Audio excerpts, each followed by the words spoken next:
प्रिय मित्रों नमस्कार। मैं ओपी शर्मा ज्योतिषाचार्य नई विद्या ज्योतिष परामर्श केंद्र में आपका हार्दिक स्वागत करता हूँ। ज्योतिष ज्ञान के इस कार्यक्रम में जैसे कि आप जानते हैं कि हम धन योग के बारे में लग्न वाइज सीरीज आरंभ किए हुए हैं।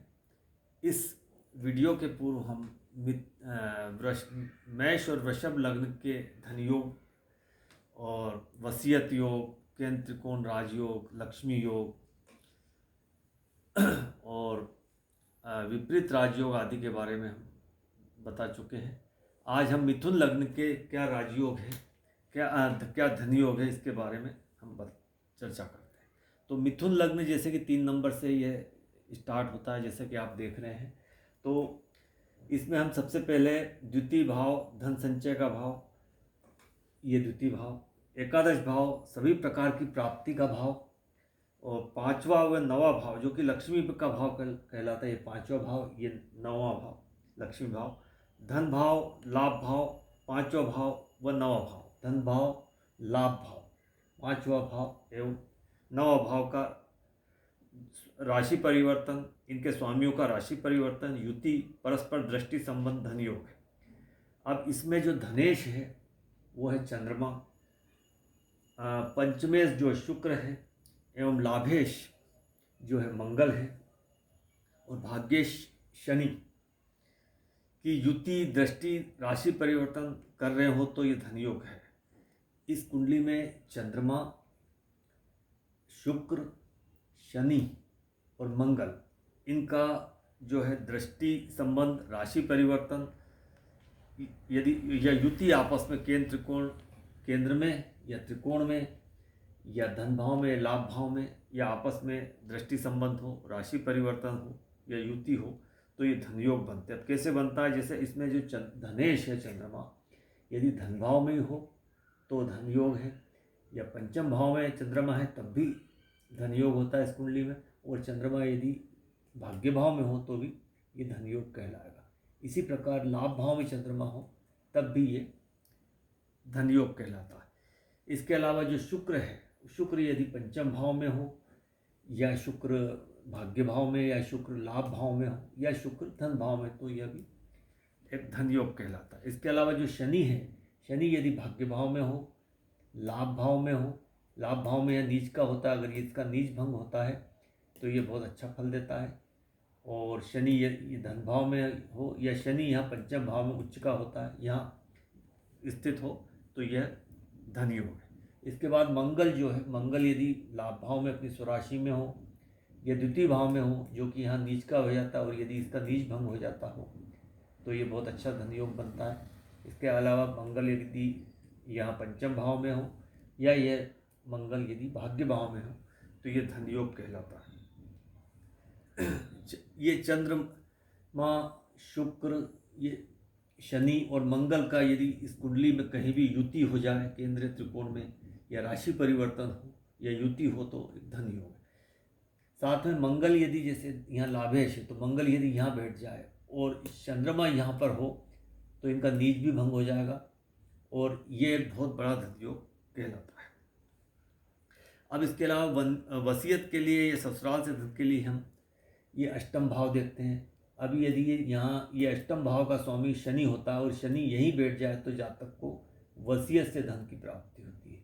या ये शनि यहाँ षष्टम भाव से बैठकर यहाँ अष्टम को तृतीय दृष्टि से देखता है, तब भी वसीयत से धन का जातक को धन की प्राप्ति होती है। या ये शनि यहाँ द्वितीय भाव से बैठकर यहाँ इस भाव को देखेगा षष्टम को, तो भी वसीयत से धन की प्राप्ति होगी। या यही शनि यदि लाभ भाव में बैठेगा तो यहाँ से एक तो 10वीं दृष्टि से देखेगा, 8, 9, 10, तो ये वसीयत से धन प्राप्त होगा। और अष्टमेश लाभ भाव में बैठता है, 2 तरीके से यहाँ ये वसीयत से धन प्राप्ति का योग बनता है। लाभ भाव में अपनी दृष्टि से भी देखता है, और अष्टम का स्वामी लाभ भाव में बैठता है तो अष्टम के फल अर्थात वसीयत से धन उस जातक को प्राप्त होता है। तो इस तरह से ये वसीयत से धन प्राप्त होता है। इसके बाद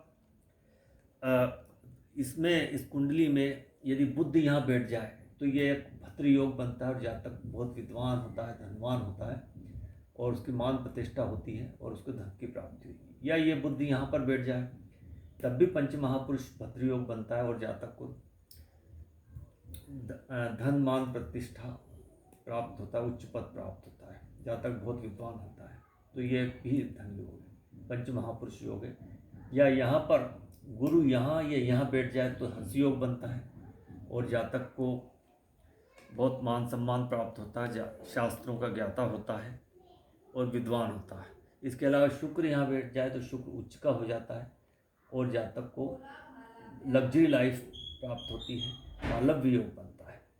इसके साथ ही यदि बुध इस कुंडली में या पंचम में बैठ जाए और शुक्र यहाँ बैठ जाए तो ये केंद्र त्रिकोण राजयोग बन जाता है और जातक को धन मान सम्मान प्रसिद्धि और एक राजयोग है और वो बहुत राजा के समान जीवन जीता है।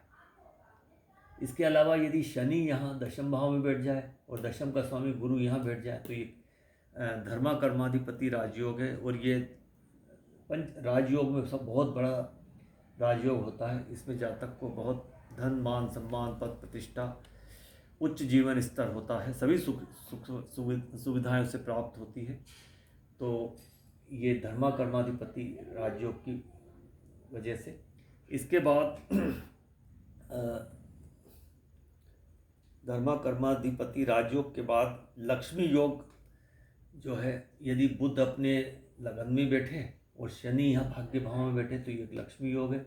या शनि यहाँ बैठ जाए और बुध यहाँ बैठ जाए तो भी ये लक्ष्मी योग बनता है। इसके साथ ही ये शनि और बुध की कहीं भी केंद्र में या त्रिकोण में या लाभ भाव धन भाव में युति हो जाए तब भी ये एक लक्ष्मी योग बनता है।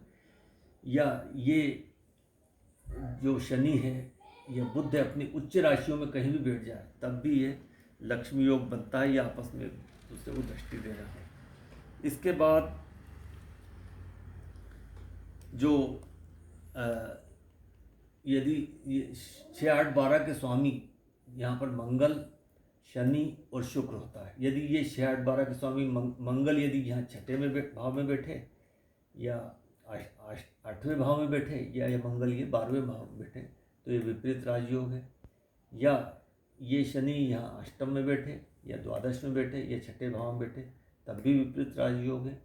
या ये शुक्र जहाँ द्वादश का स्वामी द्वादश में बैठ जाए या छठे में बैठे या 8वें बैठे तो ये विपरीत राजयोग है। और विपरीत राजयोग में जब बनता है तो जातक को बहुत धन की प्राप्ति होती है और मान प्रतिष्ठा उसको प्राप्त होती है। तो मित्रों, मिथुन लग्न में बनने वाले धन योग, वसीयत से धन प्राप्ति का योग और पंच महापुरुष राजयोग, केंद्र त्रिकोण राजयोग, धर्मा कर्माधिपति राजयोग, लक्ष्मी राजयोग और विपरीत राजयोग के बारे में मैंने संक्षिप्त में बताने का प्रयास किया गया। आपको वीडियो इन्फॉर्मेटिव लगता है तो वीडियो को लाइक कीजिए, शेयर कीजिए, चैनल को सब्सक्राइब कीजिए और वीडियो आपने पूरा देखा, मैं इसके लिए आपको बहुत बहुत धन्यवाद देता हूँ। नमस्कार।